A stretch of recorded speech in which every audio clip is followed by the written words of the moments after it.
하나님의 말씀 한번 우리가 살펴보겠습니다. 요한복음 17장 3절입니다. 한 절입니다. 우리 같이 읽겠습니다. 영생은 곧 유일하신 참 하나님과 그가 보내신 자 예수 그리스도를 아는 것입니다. 제가 잠깐 기도하겠습니다. 하늘과 땅과 그 가운데 만유를 창조하신 하나님 앞에 감사와 영광을 올려드립니다. 하나님은 한반도와 열방의 유일한 주권자이시고 창조주이심을 고백합니다. 하나님은 이 땅의 모든 왕들을 세우기도 하시고 폐하기도 하시는 이 땅의 만왕의 왕이심을 고백하며 하나님 앞에 감사와 영광을 올려드립니다. 하나님, 오늘도 우리는 이 한반도 한민족의 무너진 곳을 막아서서 하나님 앞에 이 시대 파수꾼으로 하나님의 동력자로 서고자 합니다. 하나님, 우리가 하나님의 존전에서 하나님의 이름을 부르며 하나님 앞에 부르짖을 때 하나님, 우리의 기도가 이 나라와 이 민족을 살리는 하나님의 역사의 통로가 되게 하여 주옵소서. 이 시대 가운데 하나님의 제사장으로 서서 하나님 앞에 부르짖을 때 하나님, 우리의 부르짖음을 들으시사 이 땅을 고치시고 이 땅을 하나님의 나라로 회복해 가시는 하나님의 역사를 드러내 주시옵소서. 아버지 하나님, 오늘도 우리가 하나님 앞에 우리의 것을 구하고자 나오지 않았습니다. 하나님의 것을 구하고자, 그리고 하나님의 통치가 한반도 가운데, 대한민국 가운데, 열국 가운데 이루어지기를 구하고자 나왔사오니 하나님, 우리의 기도를 받아 주시옵소서. 우리의 기도를 하나님의 동력의 기도로, 하나님의 역사의 수단으로 사용하여 주옵소서. 온전히 이 시간을 주의 손에 올려드리며 예수님의 이름으로 기도드립니다. 아멘. 요한복음 17장 3절의 말씀에 거해서 하나님과 바른 관계를 맺고 있습니까? 라는 제목으로 함께 말씀의 은혜를 나누고자 합니다. 하나님의 말씀은 참 강력해요.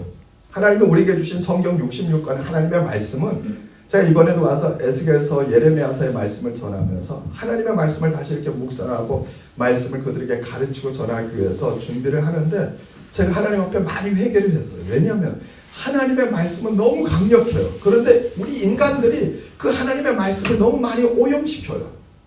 하나님의 말씀은 너무 강력한데 그 말씀이 목회자를 통해서 흘러갈 때 그 말씀이 정말로 제대로 온전히 그 말씀의 본래 하나님이 주셨던 의미와 목적이 그대로 담겨져서 가야 되는데, 오히려 이 타락한 이 목회자들, 타락한 이 사람으로 인하여 오염되어져 갖고 그 말씀이 약화되어지고 그 하나님의 말씀의 본래 의미가 상실되고 본래 목적이 상실되어져서 말씀이 그냥 하나의 어떤 종교적 가르침으로 전락하는, 너무너무 이런 비극적인 시대를 우리가 살아가고 있는 거죠. 그래서 이번에도 말씀을 이렇게 준비하면서 제 마음 가운데 참 하나님의 말씀이 너무 강력하다. 그런데 이 강력한 말씀을 어떻게 내가 두렵고 떨림으로, 그리고 온전히 제대로 이 강력한 말씀을 하나님의 양떼들에게, 그리고 하나님의 백성에게 전달할 수 있을까? 참 그런 부분에 제 마음 가운데 정말 두려움이 생겼어요. 왜냐면 내가 온전히 이 말씀을 전하지 않으면 이 말씀의 본래 의미와 그 본래 하나님의 말씀의 능력이 약화되어지는 그런 상황들이 일어나기 때문인 거죠. 그래서 정말 하나님의 말씀을 준비할 때 목회자는 누구보다도 이 말씀이 말씀대로 전달되도록, 그리고 하나님이 주셨던 그 본래 말씀의 그 의도와 목적이 조금의 훼손됨도 없이 그대로 전달되도록 그렇게 하기 위해서 몸부림을 쳐야 돼요. 깊이 기도하고 깊이 그 말씀이 정말 말씀으로서 온전히 이 시대 가운데도 동일하게 역사할 수 있도록 그렇게 전하기 위한 몸부림이 반드시 필요하다는 것을 새삼 이번에도 선교제 가서 더 뼈저리게 느꼈어요. 오늘 이 전하는 메시지도 마찬가지예요. 하나님과 씨름하면서 제가 이 말씀도 준비를 하고, 그러면서 정말로 내가 말씀을 말씀대로 전해야 되겠다. 그런 결심을 선교지 가서 제가 전하다 보면 더 새롭게 가다듬게 되는 것을 이번에도 느꼈습니다. 여러분, 2025년 현재 대한민국의 크리스찬 숫자, 기독교인 숫자가 얼마냐면 880만 명이에요.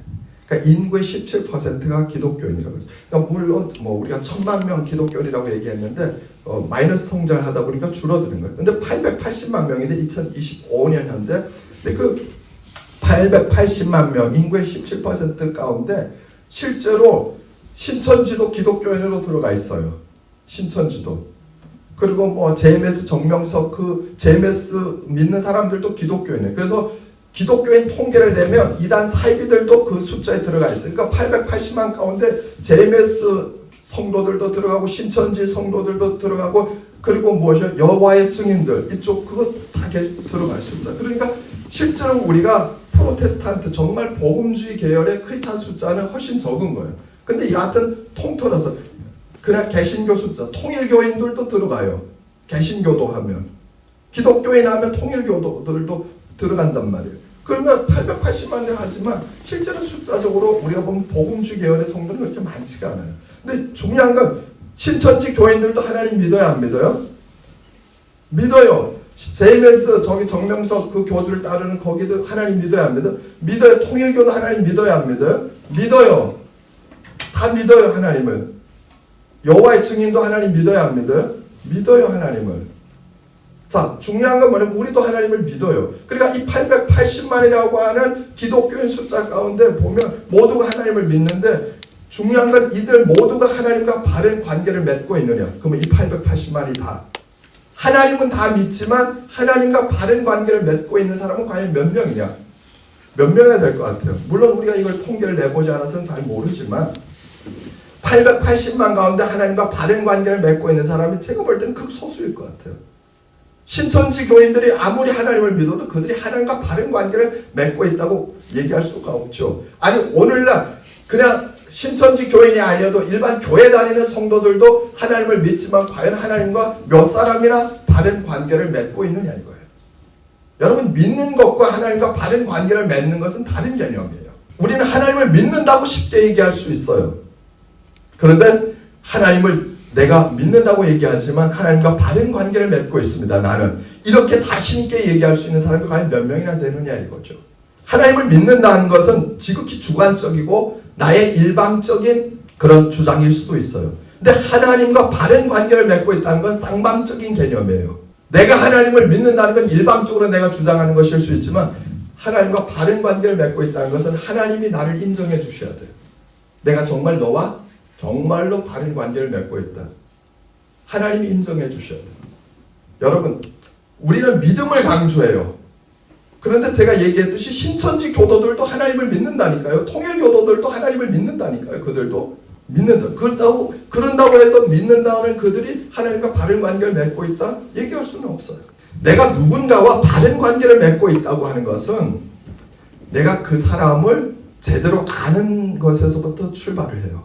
여러분 우리가 모르는 사람과 바른 관계를 맺을 수 있어요? 알아야 돼요. 상대방을 알아야 그 사람과 바른 관계를 맺는 거예요. 그러니까 이 사람과 바른 관계를 맺으려면 그 사람을 먼저 제대로 아는 데서부터 출발이 되어져. 모르는 사람과 바른 관계를 맺을 수가 없죠. 깊은 관계를. 남녀 관계도 마찬가지잖아요. 남자와 여자가 사랑하는 데서도 마찬가지로 상대방을 알아야 사랑이 깊어지는 것. 이 사람의 성격은 무엇이고 이 사람의 취미는 무엇이고 이 사람이 무엇을 좋아하고 무엇을 싫어하는지 점점점 그 사람을 알아가면 알아갈수록 사랑이 깊어지는 것. 그 사람과의 관계가 깊어지는 것. 이건 당연한 거예요. 여러분 우리가 하나님을 우리가 제대로 알아야 하나님과 바른 관계를 맺을 수가 있는 거예요. 그래서 우리가 하나님과 바른 관계를 맺는다는 건 하나님을 우리가 바르게 안다는 것을 전제하고 있어요. 바르게 안다는 거예요.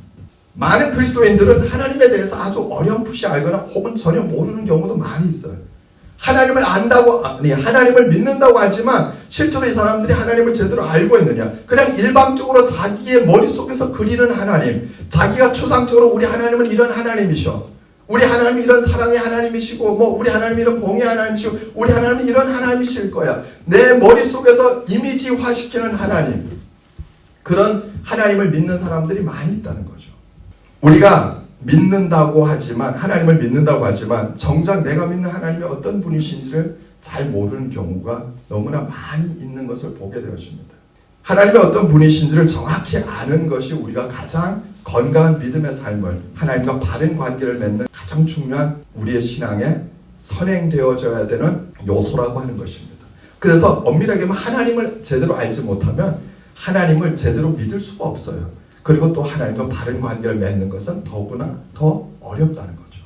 하나님을 잘 알지 못하기에 우리의 상상으로 하나님은 이런 분이시라고 그렇게 만들어 놓고 그리고 그 하나님을 믿고 그 하나님께 기도하는 사람들이 많이 있어요. 근데 여러분이 상상하는 하나님이 성경이 말하는 하나님이 아닐 가능성도 크다는 거예요. 우리가 생각하는 하나님이 실제로 우리가 생각하는 그 하나님이 우리의 생각에는 이런 하나님이시다 이렇게 얘기하지만 성경은 전혀 다른 하나님을 얘기할 수 있다는 거죠. 그래서 우리는 이 성경의 하나님의 말씀을 통해서 다시 한번 하나님의 어떤 분이신지에 대한 분명한 이해를 먼저 우리는 해야만 하는 것입니다. 호세아 4장 6절의 말씀입니다. 내 백성이 지식이 없으므로 망하는도다. 내가 지식을 버렸으니 나도 너를 버려 내 제상이 되지 못하게 할 것이요 내가 내 하나님의 율법을 잊었으니 나도 내 자녀들을 잊어버리라. 하나님이 내 백성이 지식이 없으므로 망하는도다. 근데 이 지식이 무엇이냐면 히브리서에서 얘기하는 이 지식이 바로 하나님을 아는 지식이에요. 그러니까 내 백성이 망하는데 왜 망하느냐? 나를 알지 못해서 망한다는 거예요. 여러분, 이스라엘 백성은 하나님을 믿었어요. 하나님을 열심히 믿는 백성이에요. 그런데 놀라운 건 하나님이 호세아 선지자를 향해서 뭐라고 얘기하냐면 이 백성이 나를 알지 못한다 얘기하는, 이들이 나에 대한 지식이 없다는 거예요. 그래서 이들이 망하는 이유는 나를 알지 못해서 망한다는 거예요. 이들이 하나님을 믿지 않아서 망하는 게 아니고 이들이 하나님을 알지 못해서 망한다는 거예요. 여러분, 참 믿음은, 바른 믿음은 하나님을 바르게 아는 데서 출발을 해요. 우리의 믿음이 참 믿음이 되려면 하나님을 제대로 온전히 알아야만 그 믿음이 제대로 된 믿음이 될 수가 있어요. 신천지 그들도 하나님을 믿잖아요. 이단들 사이비들도 하나님 믿잖아요. 근데 그들의 믿음은 잘못된 믿음인 이유가 뭐예요? 하나님을 제대로 알지 못하는 거죠. 하나님을 잘못 아는 거예요. 하나님이 어떤 분이신지를 이스라엘 백성들은 알지 못했다는 거죠. 자신들은 하나님을 열심히 믿는다고 얘기했지만 정작 자신들이 믿는 하나님을 알지 못한 채 그들은 하나님 앞에서 저주와 심판을 받게 돼요. 여러분, 이스라엘 백성들은 하나님에 대한 지식이 없으므로 그들은 자기 주변의 나라들, 주변의 이교도들, 이방 나라들이 우상을 섬기는 것처럼 그렇게 하나님에 대한 지식을 갖고 있었어요. 그러니까 이방인들이 갖고 있는 신에 대한 개념과 동일한 그런 개념을 가지고 이들도 하나님을 대하고 있었던 거예요. 그래서 그들이 우상 숭배를 했던 것, 그들이 예배와 기도와 종교 행위를 했지만 하나님께서 그것을 받지 않으셨던 이유가 무엇이냐면 주변 나라들의 이교도들, 이방인들이 자기들의 신과 관계를 맺으면서 그 알고 있었던 신의 개념과 동일한 개념으로 그들은 하나님을 그렇게 대하고 하나님을 믿고 있었다는 것이죠. 그러니까 이방인들이 하나님을, 자기들의 신을 믿는 것과 이스라엘 백성이 하나님을 믿는 것과 그 믿음은 차이가 없었다는 거예요. 근데 가장 큰 문제는 뭐예요? 믿는다는 건 똑같은데 뭐예요? 하나님을 안다고 하는 데서 차이가 나는 거예요. 이들은 안타깝게도 이스라엘은 하나님을 잘못 알고 있었어요. 이교도들이 자기들이 갖고 있는 그 신의 개념과 동일한 개념을, 근데 우리 하나님은 그런 분이 아니시거든요. 이스라엘 백성이 망한 이유는 성경을 여러분은 정확히 아셔야 돼요. 이스라엘 백성이 망한 이유는 하나님을 믿지 않아서가 아니에요. 하나님을 잘못 믿었기 때문이에요. 아니, 더 정확히 얘기하면 하나님을 알지 못했기 때문이에요. 이스라엘 백성이 하나님을 믿지 않아서, 여러분, 이스라엘은 단 한 번도 야훼 하나님을 믿지 않은 적이 없어요. 그런데 그들은 하나님을 잘 알지 못했어요. 그래서 하나님이 호세아 선지자를 향해서 내 백성이 지식이 없으므로 망하는도다. 하나님을 알지 못함으로. 하나님과 바른 관계가 아닌 잘못된 관계를 이스라엘 백성은 형성하고 있었죠. 그러니까 결국 하나님의 저주와 심판을 받는 그 자리에 있는 거예요. 이스라엘 백성이. 하나님의 긍휼과 구원을 입는 자리에 있는 게 아니고 오히려 하나님의 저주와 심판을 받는 자리에 이스라엘 백성이 있을 수밖에 없었던 이유는 안 믿어서가 아니라 바로 그들이 하나님을 제대로 알지 못했기 때문이라는 거죠. 이스라엘 백성들이 하나님을 믿는 것이나 주변 나라의 이교도들이 자기들의 신 우상을 믿는 것이나 믿음은 별반 차이가 없었다는 거예요. 여러분, 오늘날 우리가 하나님을 믿는 믿음이 불교 신자들이 자기들의 신을 믿는 것과 이슬람 신자들이 자기들의 신을 믿는 믿음과 차이가 없다. 심각한 거예요. 우리의 믿음이 근본적으로 본질적으로 다른 것은 우리가 믿는 하나님이 어떤 분이시냐, 그 하나님을 온전히 아는데 뿌리를 두지 않으면 안 된다는 거죠. 이스라엘과 하나님과의 관계가 이방인들이 자신들의 우상과 관계를 맺는 것과 차이가 없었다고 하는 것은 사실 심각한 거예요. 그것이 이스라엘이 망한 이유예요. 오늘 말씀에 보면 여러분, 영생은 곧 유일하신 참 하나님과 그가 보내신 자 예수 그리스도를 아는 것이라 했죠. 여러분 잘 보세요. 영생은 곧 유일하신 참 하나님과 그의 보내신 자 예수 그리스도를 아는 것이라. 믿는 것이라 얘기하지 않아요. 아는 것이라고 얘기해요. 영생이 무엇이냐? 유일하신 참 하나님과 그의 보내신 자 예수 그리스도를 아는 것이라 그래요. 아는 것. 하나님과 예수님을 믿는 것이 영생이 아니라 하나님과 예수님을 아는 것이 영생이라고 얘기합니다. 참된 믿음은 하나님을 바르게 아는 것에 토대를 두고 있어요. 하나님을 바르게 알아야 우리에게 영생이 있다고 성경은 얘기해요. 하나님을 바르게 아는 그 믿음을 가지고 있어야만 우리는 영생을 소유할 수가 있는 거예요. 여러분, 그래서 믿음이 중요한 게 아니라 하나님을 제대로 알고 믿는 믿음이 중요하다는 사실을 여러분은 아셔야 합니다. 그냥 믿음. 여러분, 이것이 이교도의 믿음과 별반 차이가 없으면 여러분, 우리는 오히려 하나님과 바른 관계를 맺는 게 아니고 오히려 하나님의 심판과 저주 아래 놓이게 된다는 사실을 알아야 돼요. 이스라엘 백성이 그래서 망한 거예요. 믿음이 없어서 망한 게 아니고 하나님을 알지 못함으로 망한 거예요. 하나님을 바르게 아는 것. 성경은 이 아는 것이 영생이라고 오늘 말씀에서 강조하고 있는 거죠. 하나님을 잘 알지도 못하면서 무턱대고 믿는다고 하는 것. 여러분, 그것은 구원받는 믿음이 아니에요. 하나님을 알지 못하게 되면 우리는 잘못된 하나님을 믿게 됩니다. 우리가 상상하여 만든 하나님, 우리의 머릿속에 그린 하나님을 우리는 믿게 되어져요. 하나님의 가장 가증히 여기시는 이 시대 가운데 두 가지의 사상이 있어요. 그것이 종교 다원주의와 종교 혼합주의예요. 우린 WCC를 너무 싫어하는 이유가 그것을 우리가 싫어하는 것이 아니라 하나님이 가증히 여기시기 때문에. 여러분, WCC 세계교회연합이라고 하는 이 에큐메니칼 운동, 이건 하나님이 가장 가증히 여기시는 거예요. 왜냐하면 이 WCC는 바로 종교 다원주의. 여러분, 종교 다원주의가 뭐죠? 예수 그리스도의 구원의 유일성을 부정하는 거예요. 예수 그리스도 외에도, 기독교 외에도 다른 구원의 길이 있다. 예수님 외에도 다른 구원의 길이 있다. 그래서 기독교 외에도 다른 종교에도 구원이 있다. 이걸 WCC는 얘기하는 거예요. WCC의 사상이에요. 그래서 다른 종교들을 무엇이에요? 수용하는 거예요. 종교 혼합주의를. 아니, 그 종교들을 수용하면서 다양성, 구원의 다양성, 예수 그리스도의 유일성을 부정하고 예수 그리스도 외에도 다른 구원이 있다고 하는 것. 종교에. 여러분, 이 종교다원주의 WCC, 그래서 우리는 이 WCC에 많은 교단과 교회들이 가입되는데 정말로 하나님이 심판하신, 여러분, 하나님의 저주 아래 놓여 있는 거예요. 그러니까 여러분, 하나님을 제대로 알지 못하면 WCC에 가입되고도 이게 뭔지를 모르는 거예요.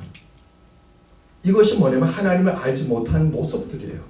하나님을 믿죠. WCC에 가입한 교단과 교회들도 하나님을 다 믿어요. 근데 여러분, 제가 지금 얘기하는 게 뭔지를 이해를 하셔야 돼요. 하나님을 알지 못하는 자들이에요. 오늘 성경 영생은 곧 유일하신 하나님과 그의 보내신 자 예수 그리스도를 아는 것이다. 근데 알지 못하는 자들이 WCC에 가입이 되어 있는 거예요. 여러분, 이건 심각한 거예요. WCC를 우리가 부정하는 이유는 단 하나, 종교다원주의.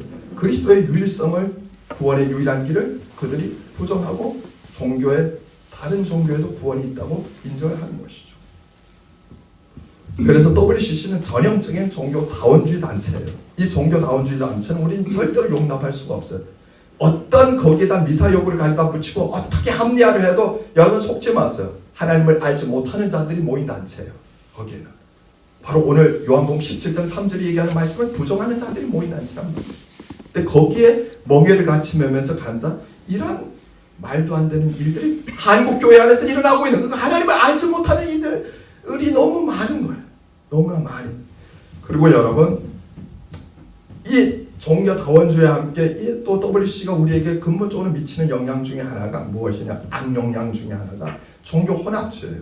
혼합주의. 혼합주의는 뭐냐면, 여러분, 종교다원주의는 그나마 우리가 분별이 돼요. 예수 그리스도의 구원의 유일성을 부정하면 우리는 이건 잘못됐다. 예수님 외에는 다른 구원의 길이 있다 없다? 없다는 거 우리가 알아요. 분명히 그거는. 그래서 종교다원주의는 그래도 우리가 분별이 돼. 근데 오늘 한국교회를 가장 심각하게 위협하고 한국교회를 무력화시키고 무너뜨리는 것이 뭐냐면 종교혼합주의예요.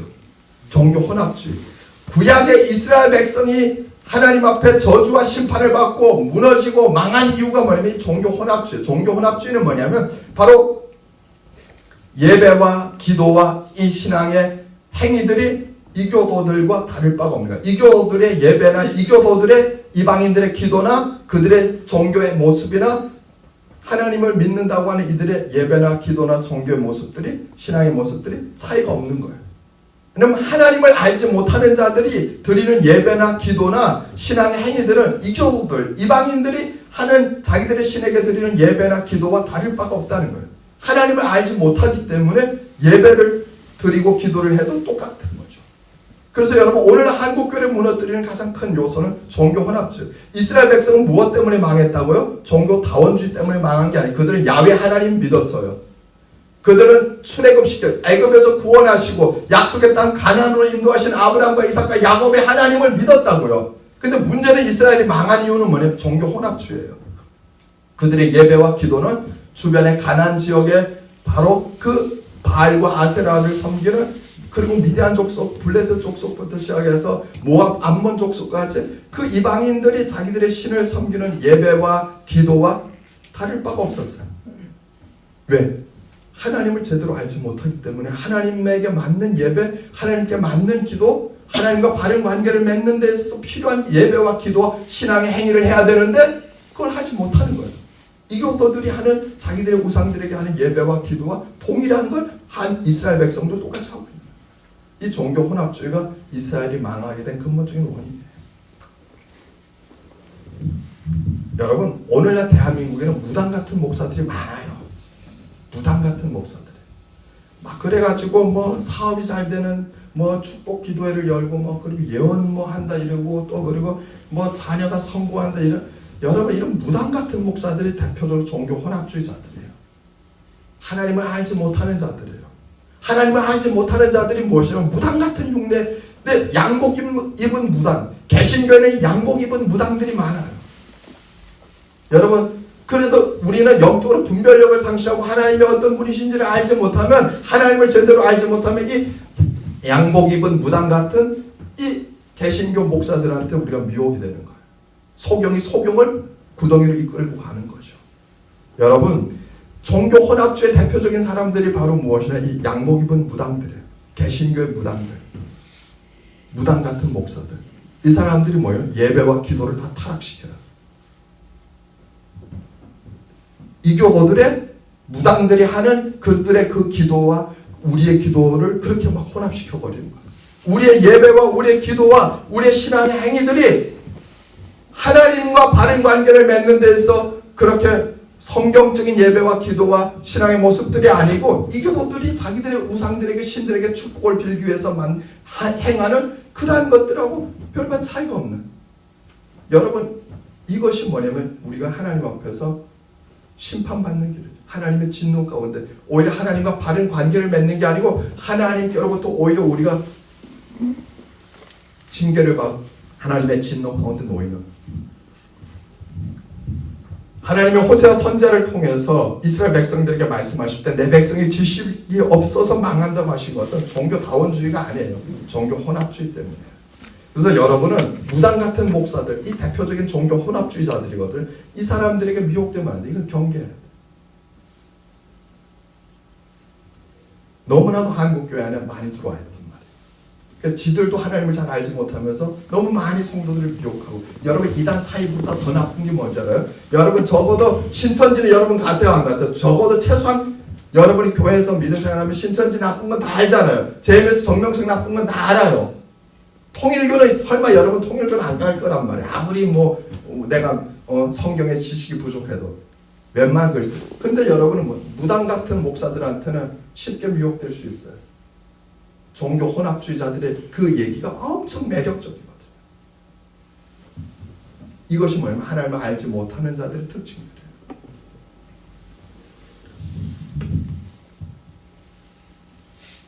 예배와 우리의 기도, 우리의 신앙생활에 이교도적인 요소들이 너무 많이 들어와 있는 거죠. 이것이 지금 종교 혼합주의화 되어가는 지금 우리의 모습들인 것이죠.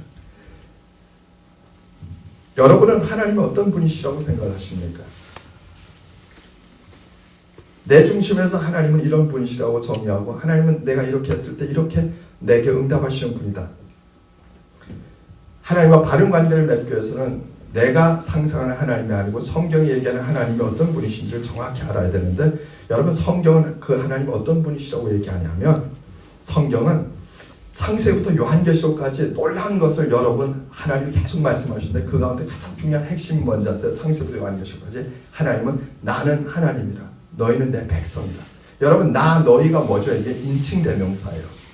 인칭대명. 나 너는 어디에만 붙이는 거예요? 인격체에만 붙이는 거예요. 그래서 여러분 창세기부터 요한계시록까지 하나님이 항상 이스라엘 백성에 뭐냐? 나는 너희의 하나님이며 너희는 내 백성이다. 나 너희 인칭 대명사를 써요. 무엇이면 하나님은 인격적인 하나님이세요. 여러분 우리가 하나님을 제대로 안다고 할 때 가장 중요한 하나님이 어떤 분이십니까? 하나님과 바른 관계를 맺기 위해서 우리가 어떤 하나님을 믿고 있습니까? 했을 때 가장 중요한 건 하나님이 인격적인 하나님이라는 거예요. 인격적인 하나님. 이걸 놓치면 나머지 것들은 다 의미가 없어요. 물론 하나님은 분명히 삼일차 하나님이시고 전능하신 하나님이시고 전지하신 하나님이시고 무소부세하신 하나님이시고 불변하신 하나님이시고 분명히 하나님의 여러 가지 속성들이 있어요. 근데 그보다 가장 중요한 건 무엇이냐? 하나님은 인격적인 하나님. 그래서 창세기부터 요한계시록까지 하나님은 나는 너희의 하나님, 너희는 내 백성. 나 너희. 하나님이 인칭 대명사를 사용해서 하나님과 하나님의 백성의 관계를 말씀하시는 거죠. 인격 대 인격으로 하나님이 관계를 맺어가신 것을 말씀하십니다. 하나님은 사물이 아니세요. 하나님은 사물이 아니라고요. 그러니까 하나님은 지정의를 가지신 인격적인 분이세요. 인격자이세요. 인격자. 민수기 15장 41절의 말씀입니다. 나는 여호와 너희 하나님이라. 나는 너희의 하나님이 되려고 너희를 애굽 땅에서 인도하여 내었느니라. 나는 여호와 너희의 하나님이니라. 계수와의 하나님이 인칭대명사로 나는 여호와 너희 하나님 너희는 내 백성. 여러분 사물에게는 인칭대명사를 쓰지 않아요. 이해가 되세요? 왜 하나님이 창세기부터 요한계시록까지 나는 너희는 이 얘기를 왜 주구장창 하시느냐? 바로 그건 하나님이 인격적인 하나님, 우리와 인격적인 관계를 맺으신다는 거예요. 여러분 이것은 너무나 중요한 하나님을 우리가 아는 가장 핵심적인 지식이에요. 여러분 우리는 하나님을 사물처럼 취급하면 안 돼요. 이교도들 그 가나안 당시에 이스라엘 백성이 있었던 그 지역의 모든 우상을 숭배하는 모든 이방인들 이교도들은 자기들의 우상을 뭐냐면 다 뭐예요? 사람의 손으로 만든 거기 때문에 사물이에요. 사물. 인격적인 존재가 아니라고요. 사물이라고 사물. 그런데 그 사물에게 예배하고 기도하는 방식을 가져다가 인격적인 하나님 앞에 예배하고 기도하니까 이스라엘 백성은 망할 수밖에 없는 거예요. 여러분 하나님은 인격적인 분이시라고 사물이 아니라고요.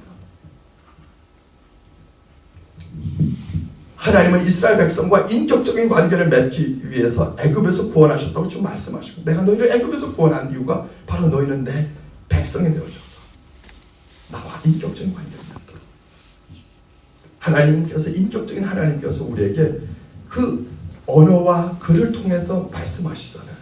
우리의 언어를 통해서 우리에게 하나님의 말씀을 전해주시고 하나님은 또 무엇이에요? 우리의 언어를 통해서 우리에게 기도케 하시고 또 우리와 교제하시고 소통하시고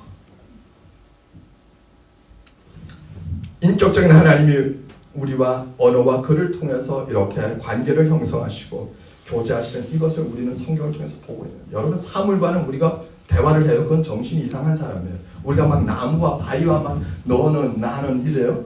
그건 인식되면서 여러분 바위 사물에다 그리고 저게 돌에다가 나무에다가 우리가 너는 나는 이래요. 여러분 그 인칭대명사는 인격에만 쓰는 거예요. 그리고 거기다가 우리가 관계를 형성해요. 여러분 그건 정신병자예요. 이상한 사람.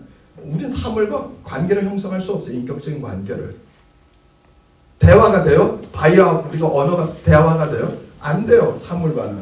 여러분 하나님이 왜 언어를 통해서 글을 통해서 하나님이 하나님의 백성에게 말씀하시냐는 우리는 알아야 돼요. 여러분 언어라고 하는 것, 글이라고 하는 것은 인격적인 존재들 사이에 관계를 형성하기 위해서 주어진 수단이에요. 아니에요? 우리가 사람에게 우리가 서로가 커뮤니케이션 대화를 한단 말이에요. 인격적인 관계를. 사람과 사람이 인격적인 관계를 맺기 위해서는 뭐예요? 언어와 글을 통해서 그 언어와 글이라고 하는 수단을 통해서 관계를 형성한다고요. 그래서 하나님이 이스라엘 백성을 불러내시고 지금 하나님이 언어와 글을 통해서 이들과 관계를 맺어가시고 하나님은 인간의 글을 통해서 우리에게 자신의 뜻을 나타내시고 계시하시고 또 우리의 언어를 통해서 우리의 기도를 통해 또 하나님은 교통하시고 하나님의 속성 중에 가장 중요한 속성이 바로 그 하나님이 인격적이시라고 하는 여러분 이교도의 우상들은 사람들과 의사소통을 하지 않아요. 비인격적인 존재들이고 사물들이에요. 왜냐면 그 신들은 다 비인격적인 존재로서 인간의 손으로 만들어 놓은 조각품이기 때문에 당연히 뭐예요? 그것은 인격적인 관계를 맺을 수가 없어요. 그러니까 일방적으로 인간이 자기의 필요를 위해서 자기들이 복을 받기 위해서 자기들이 조각한 그 우상들에게 자기들의 방식으로 그냥 무엇이에요? 일방적으로 지들이 우상들에게 그냥 얘기하고 부르짖고 그리고 복을 달라고 구하는 거예요. 그 사물들은 자기를 믿는 백성들, 추종자들과 관계를 맺을 수가 없어요. 인격적이지가 않기 때문에. 그래서 여러분, 하나님과 우상의 가장 큰 차이가 뭐냐면 인격적이냐 비인격적이냐예요. 하나님은 인격적이에요. 근데 우상은 비인격적인 존재다. 이스라엘 백성은 하나님을 인격적으로 대한 것이 아니라 안타깝게도 이교도들처럼 비인격적인 사물처럼 대했다는 거예요.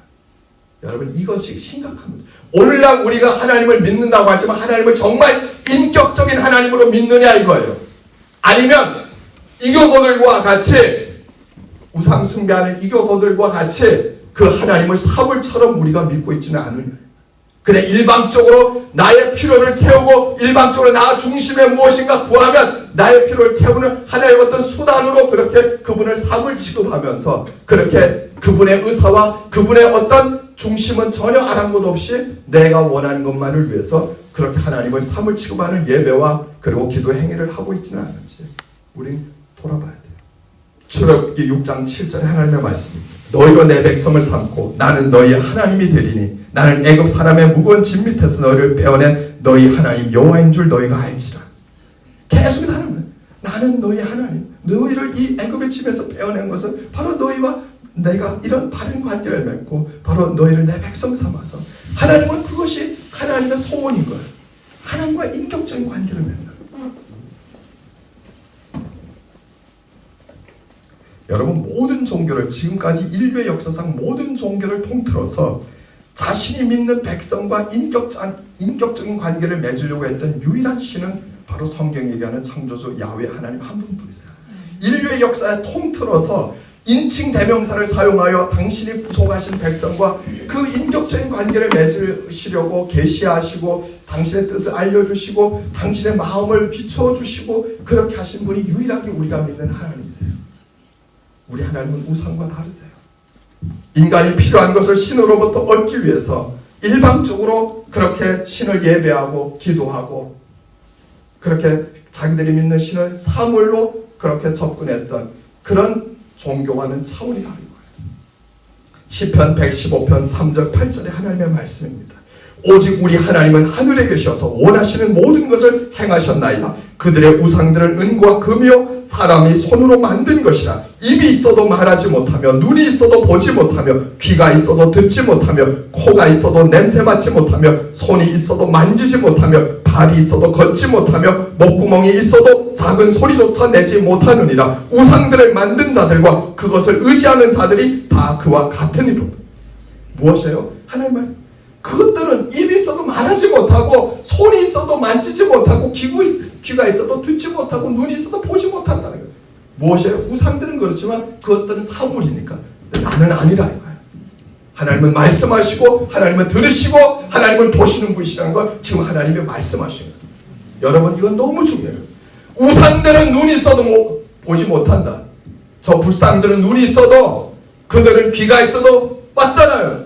하나님이 말씀하시는 저 우상들은 그런데 나는 아니라. 하나님은 말씀하시고 보시고 들으시고 하시는 역사하시는 하나님. 여러분, 하나님이 지금 이 말씀을 하시는 나를 우상 취급하지 마라. 이스라엘 백성이 망한 이유는 아주 간단해요. 그들이 하나님을 우상 취급했기 때문이에요. 하나님을 믿었지만 그들은 이교도들과 같이 이방인들과 같이 하나님을 우상처럼 믿었기 때문에 하나님은 이스라엘 백성을 하나님께서 진노하셔서 심판하시는 거예요. 오늘날 우리가 진짜 하나님을 하나님으로 믿고 있느냐, 정말 성경이 얘기하는 인격적인 하나님을 믿고 있느냐, 아니면 이교도들과 같이 그렇게 우리는 하나님을 우상으로 사물처럼 믿고 있지는 않아요. 우리 돌아봐요. 우리의 기도가 정말로 하나님, 인격적인 하나님 앞에 드리는 기도인지, 우리의 예배가 정말 인격적인 하나님이 받으실 만한 예배인지, 정말 하나님이 인격적인 하나님으로서 우리의 예배와 우리의 기도를 받으시면서 정말 하나님이 우리와 바른 관계를 맺는 데서 합당한 기도, 합당한 예배라고 그렇게 정의하시는지 우리는 정말 냉정하게 돌아봐야 돼요. 여러분, 만약 하나님과 우리가 인격적인 관계를 맺는다 그러면 두렵고 떨림으로 하나님 앞에 서야 돼요. 하나님의 눈치를 볼 수 있는 이 영적인 우리는 통찰력이 있어야 돼요. 여러분 생각해 보세요.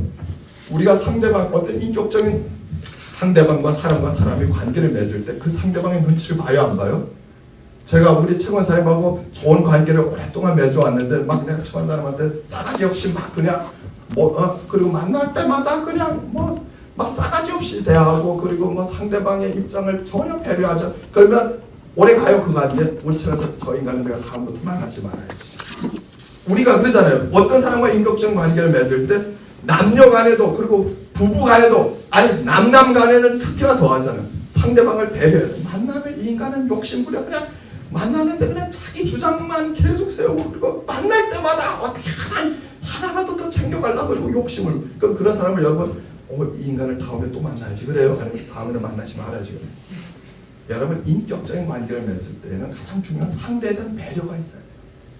인격적인 바른 관계를 맺어가려면 우리가 하나님과 관계, 하나님이 인격적이시라고 할 때는 그 하나님의 눈치를 보는 것이 우리에게 있어야 돼요. 내 기도가 정말 내 예배가 하나님이 보실 때 진짜 받으실 만한지 우리가 정말로 하나님이 보시고 들으시고 말씀하시는 인격적인 하나님이시라면 정말 그 하나님 앞에서 우리가 지금 하나님의 눈치를 보고 있는지 우리는 돌아볼 수 있어요. 여러분 우리가 진짜 하나님을 사물 취급하고 있지는 않은지 그냥 일방적으로 이교도들이 이방인들이 자기들의 신을 믿는 것처럼 자기들의 신에게 예배하고 기도하는 것처럼 우리는 그렇게 하나님 앞에 예배하고 기도하고 있지는 않은지 내가 그냥 개떡같이 예배하고 개떡같이 기도해도 알아서 들으시든지 말든지 여러분 우리는 지금 엄청나게 어찌 보면 하나님을 우상 취급함으로 우리 스스로가 하나님의 진노 아래 놓이는 그런 예배와 기도는 드리고 있지는 않은지 돌아봐요. 하나님이 인격적이시기 때문에 우리는 하나님과의 관계에서 항상 주의를 기울여야 돼요. 두렵고 떨림으로 마치 우리가 사람을 만날 때도 그러잖아요. 최소한의 예의를 지켜야 돼요. 아무리 제가 목사고 우리 권사님 아무리 제가 제자 훈련시키고 아무리 영적으로 스승의 관계에서도 예의를 지켜야 돼요. 기본적으로. 이건 관계를 유지해 가기 위해서. 근데 하물며 우리 정말로 사람을 창조하신 위대하신 하나님 앞에서 우리가 그 하나님의 눈치를 안 본다? 하나님 앞에 예의를 챙기지 않는다? 하나님 앞에서 내 욕심과 내 주장을 굽히지 않는다? 여러분 이것은 말이 안 되는 거예요. 여러분 이렇게 우리가 믿음 생활하면 안 돼요. 정말로 건강한 믿음은 건강한 하나님과의 바른 관계를 갖는 믿음은 신앙은 하나님의 눈치를 보는 거예요. 정말 내 기도가 정말 하나님 중심의 기도, 하나님의 마음에 합한 것일까? 정말 하나님의 뜻을 담아내는 것일까? 내 욕심을 부리는 것은 아닌가? 정말로 하나님이 보실 때 정말 내 예배나 내 기도와 내 신앙의 모습을 하나님이 어떻게 하나님께서 보실까?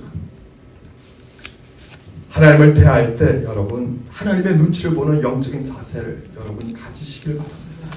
정말 영적인 이 하나님의 눈치를 보는 자세가 우리에게 필요해요. 하나님에게 내 마음대로 해도 되는 것처럼 생각하는 경향들 너무나 많은 그리스도인들이 갖고 있어요. 그냥 하나님의 생각은 안중에 없어요. 여러분 그냥 사람과의 관계하고 하나님과의 관계를 동일하게 생각하면 돼요.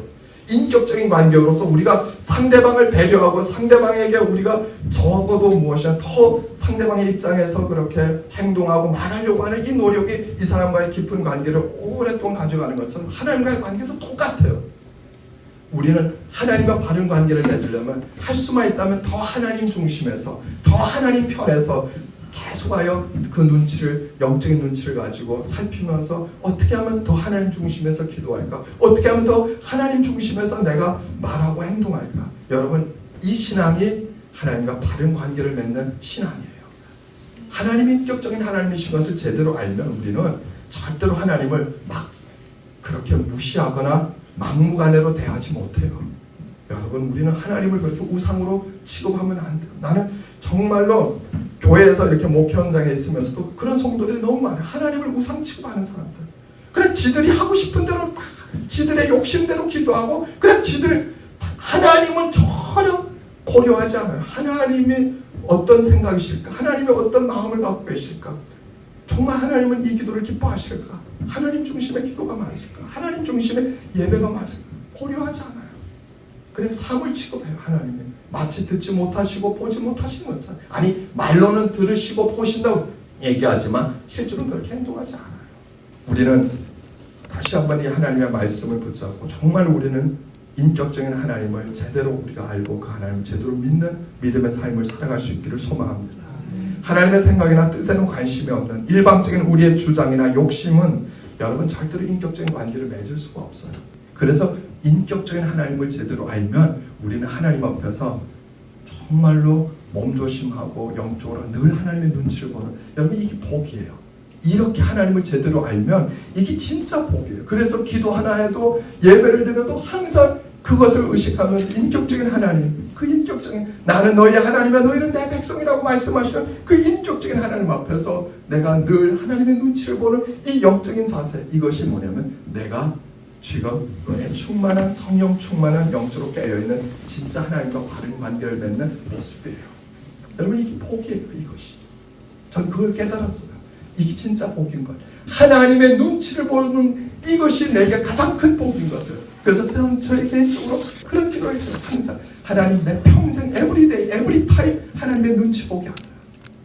늘 하나님의 눈치 보고 항상 하나님 중심에서 생각하고 하나님의 입장에서 생각하고 하나님의 마음을 헤아리고자.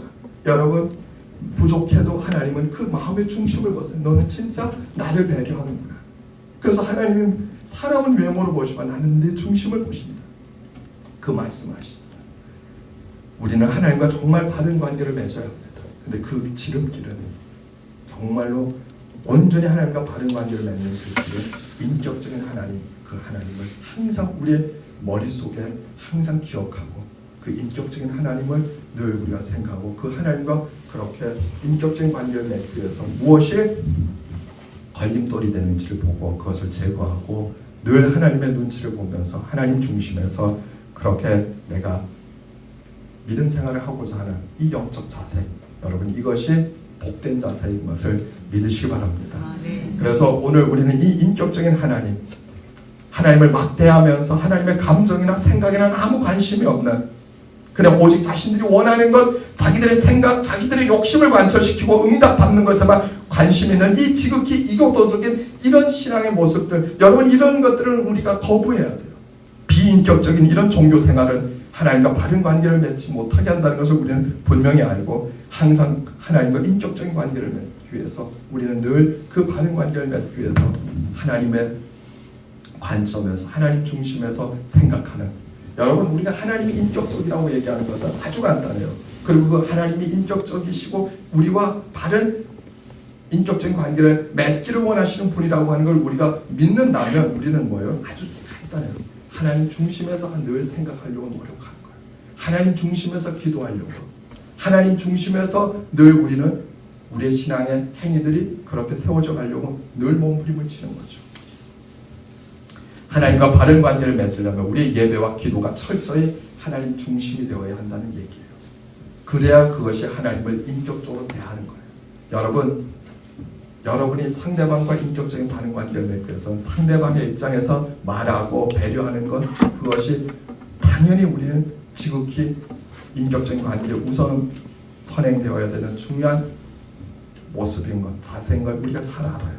하나님도 똑같아요. 그래서 저와 여러분은 할 수만 있다면 더 하나님을 배려해요. 더 하나님 중심에서 생각하고 행동하고자 하는 노력들을 우리는 끊임없이 우리 안에서 그렇게 우리 입술로 고백하고 우리 행위로 그렇게 나타내고자 하는 몸부림들.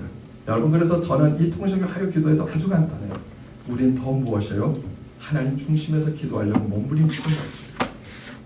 하나님 중심에서 이 나라 이 민족을 향한 열방을 향한 이 하나님의 뜻이 무엇일까를 고민하고 하나님 중심에서 그걸 하려고 하는 바로 이것이 우리의 기도의 중요한 영적 철학이에요. 우리의 영적인 DNA예요. 그래서 우리가 지금 추구하는 통일선교와 우리가 하고 있는 모든 기도의 DNA는 무엇이냐면 하나님이 인격적인 하나님이시라는 거예요. 그래서 할 수만 있다면 하나님 중심에서 하려고 몸부림을 치는 바로 그것을 오늘도 우리는 붙들고 하나님 앞에 나오는 것입니다. 자, 우리 기도 제목 붙잡고 같이 하나님 앞에 기도하기 원합니다.